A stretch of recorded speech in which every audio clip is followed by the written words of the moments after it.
Hola, soy Alejandra. La sesión pasada hablamos sobre la genética en general, pero hoy hablaremos sobre las leyes de Mendel para comprender cómo funciona la genética actual. Acompáñame a esta nueva aventura. Te platicaré sobre las leyes de Gregor Mendel. Mendel fue un monje austriaco que vivió en el siglo XIX. Estudió matemáticas y ciencias naturales en la Universidad de Viena. Con los conocimientos que adquirió, pudo desarrollar uno de los trabajos más importantes para la biología moderna, en el que los protagonistas son los guisantes, los chícharos. Su trabajo sirve para explicar el por qué no somos idénticos a nuestros padres. En resumen, por qué cada uno de nuestros padres solo aporta el 50% de nuestras características. Somos una combinación de ambos. Veamos cómo Mendel explica este comportamiento de las características. Las leyes de Mendel son los principios que establecen cómo ocurre la herencia, es decir, el proceso de transmisión de las características de los padres a los hijos. Las tres leyes de Mendel son: primera ley, principio de la uniformidad. Segunda ley, principio de la segregación. Tercera ley, principio de la transmisión independiente. La primera ley de Mendel se conoce también como la ley de la uniformidad, la cual explica cómo dos organismos que son diferentes en una característica se cruzan para obtener nuevos organismos. Vamos a verlo. Fijémonos en la siguiente imagen. Aquí tenemos a un chícharo de forma lisa y de este lado tenemos a uno de forma arrugada. La característica que vamos a medir será la forma de nuestro organismo. Ahora, ¿qué pasa si a estos dos chícharos los cruzamos? Bueno, pues vamos a obtener a 4 hijitos. ¿Por qué 4 hijitos y no solamente 2?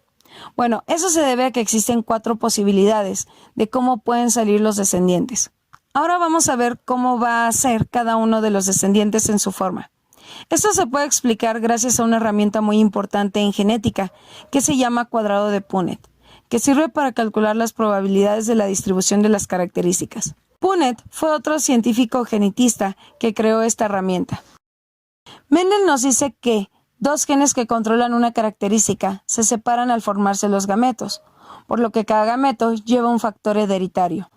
Recordemos que durante la división celular llamada meiosis, la información genética se separa en cada célula nueva, y la forma de representar esta separación de genes es por medio de letras, mayúsculas para indicar la característica dominante y minúsculas para indicar la característica recesiva, las cuales reciben el nombre de alelos.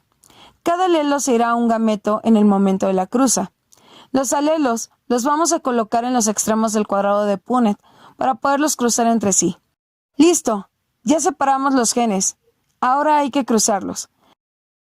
Si observamos bien, los 4 hijitos tienen sus alelos diferentes, porque tienen una letra mayúscula y una letra minúscula.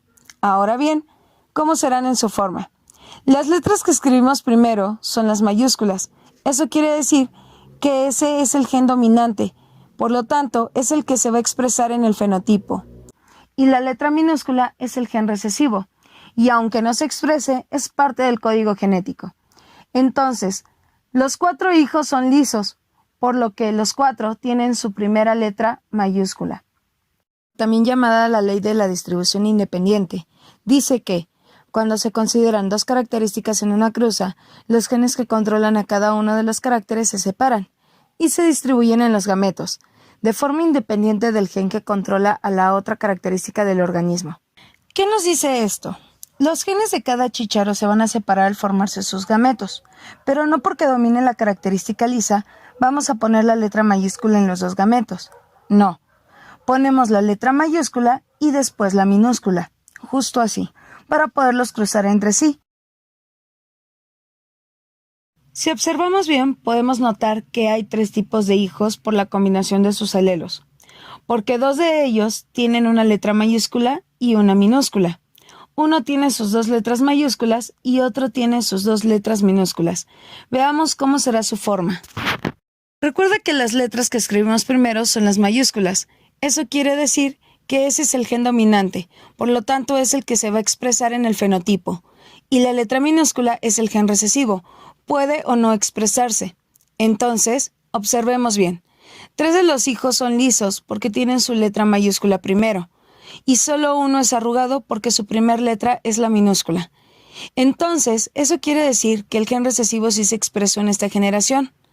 A estos 4 hijos los llamaremos la segunda generación filial. Así es como se explican las leyes de Mendel.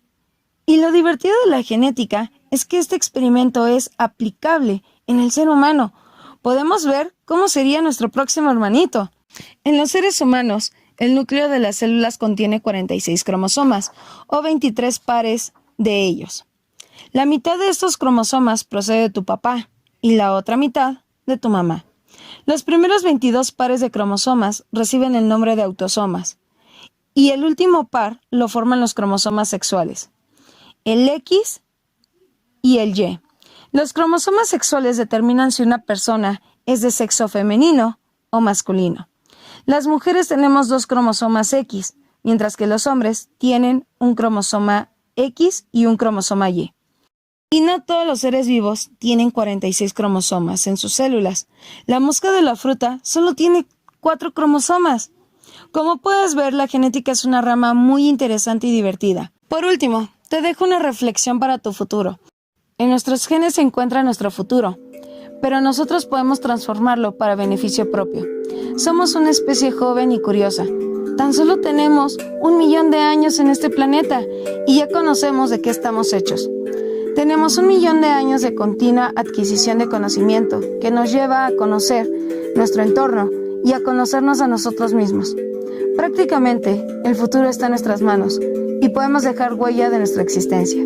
Espero que hayas disfrutado mucho de esta lección tanto como yo. ¡Hasta la próxima!